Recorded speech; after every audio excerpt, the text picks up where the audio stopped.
तो पार्ट 9 की स्टार्टिंग में हम देखते हैं कि सुनैन बाहर बिल्डिंग के नीचे बैठी हुई होती है, जहाँ पे फिर मुसेफिंग आ जाता है, जहाँ पर सुनैन मुसेफिंग को देखकर कुछ सोचने लगती है। उतने में मुसेफिंग सुनैन से हाथ लगाने की कोशिश कर रहा होता है, पर सुनैन उसे हाथ लगाने नहीं देती है और बोलती है प्लीज मुझसे दूर रहो। फिर मुसेफिंग सुनैन से कह रहा होता है कि सुनैन, क्या तुम्हें वो दिन याद है जिस दिन मेरा बर्थडे था और उस दिन तुम अपने पूरे महीने के पैसे बचाकर तुम मेरे लिए देर रात को केक लाई थी। वो केक बहुत टेस्टी था, मुझे खाने में बहुत मजा आया था। फिर वो सुनैन को गले लगा लेता है। फिर सुनैन से माफ़ी मांगता है और बोलता है सुनैन, ऐसा नहीं है कि मैं तुम्हें पसंद नहीं करता, मैं तुम्हें बहुत पसंद करता। दूसरी तरफ साई वेटिंग उन दोनों की पिक्चर ले रहा होता है। मुसेफिंग सुनैन से बोल रहा होता है, मैं तुम्हें दोबारा से अनाथालय ले जाना चाहता हूँ, मिस सुन दोबारा से तुम्हें अपनाना चाहती हैं। सुनैन बोलती है कि हाँ, वहाँ पे ले चलो। मुसेफिंग सुनैन को मिस सुन के पास ले जाता है। मिस सुन सुनैन से बोलती है कि सुनैन अंदर आ जाओ, बाहर बहुत ठंड है, और सुनैन को गरम गरम सूप दे देती है।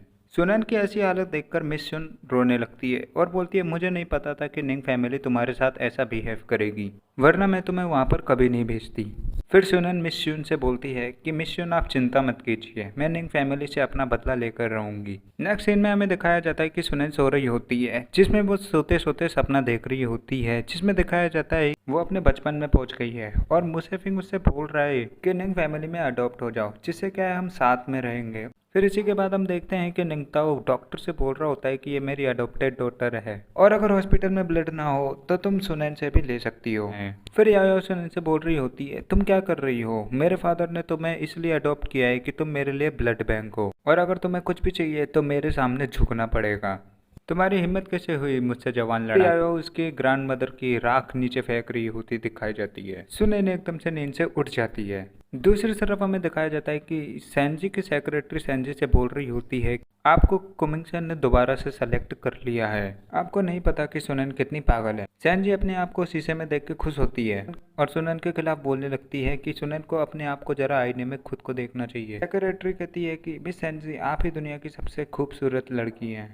फिर सीन शिफ्ट होता है और हमें दिखाते हैं कि सुनैन मिस सुन से बोल रही होती है कि मिस मैं घर जाना चाहती। ये सुनकर मिस सुन समझ जाती है कि सुनैन वहाँ पर बदला लेने जा रही है और बोलती है, सुनैन मैं जानती हूँ कि निंग फैमिली ने तुम्हारे साथ बहुत गलत किया है, पर अगर तुम दोबारा वहाँ गई तो तुम्हारा वहाँ पे दोबारा अपमान होगा। मिस सुन बोलती है कि ठीक है, मैं तुम्हें दोबारा नहीं रोकूंगी, पर एक बात याद रखना, यहाँ के दरवाजे तुम्हारे लिए हमेशा के लिए खुले हों, तुम्हारा जब मन हो तुम यहाँ आ सकती हो। फिर सुनैन मिस सुन को थैंक्स बोलकर चली जाती है। दूसरी तरफ हमें दिखाया जाता है कि याओ याओ को उसकी एक मेट तैयार कर रही होती है और कहती है कि मिस आप आज बहुत सुंदर लग रही हो, आज आपकी सगाई मुसेफिंग से होने जा रही है, इसके बाद सब कुछ सही रहेगा। याओ याओ मेट को गाड़ी की आवाज़ सुनकर बाहर भेजती है। तभी मेट बाहर चली जाती है और याओ याओ अपने आप को मिरर में देख रही होती है।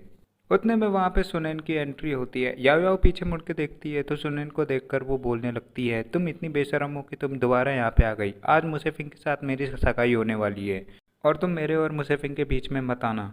सुनैन याओ याओ के पास जाने लगती है। याओ याओ सुनैन से बोलती है, आखिर तुम क्या कर रही हो। सुनैन फोन पर कुछ लिखने लगती है और बोलती है कि तुम आज बहुत सुंदर लग रही हो। याओ याओ कहती है, सुनैन तुम यहाँ पर इनवाइटेड नहीं हो। सुनैन दोबारा से फ़ोन में लिखकर याओ याओ को दिखाती है, जिसमें लिखा हुआ था कि मैंने बहुत सारा ब्लड तुम्हें अब डोनेट किया था, जिसकी वजह से तुम आज जिंदा हो। तुम्हें नहीं लगता कि तुम्हें वो सब कुछ मुझे वापस करना होगा जो तुमने मुझसे छीना है। याओ याओ कहती है, क्या तुम पागल हो गई हो, बाहर कोई है, इसको बाहर फेंक दो। तभी सुनैन उसके बालों को पकड़कर उसे नीचे गिरा देती है। कमरे के बाहर याओ याओ की मेड आ गई थी, जो बोलती है कि मिस आप ठीक तो है ना। उतने में सुनैन याओ याओ की नेक पर एक चाकू रख देती है और बोलती है, अगर तुमने कुछ भी बोला तो मैं तुम्हें ख़त्म कर दूंगी। तो गाइस इस वाले पार्ट में इतना ही, मिलते हैं नेक्स्ट पार्ट में, जो कि इस बार जल्दी लाऊंगा मैं।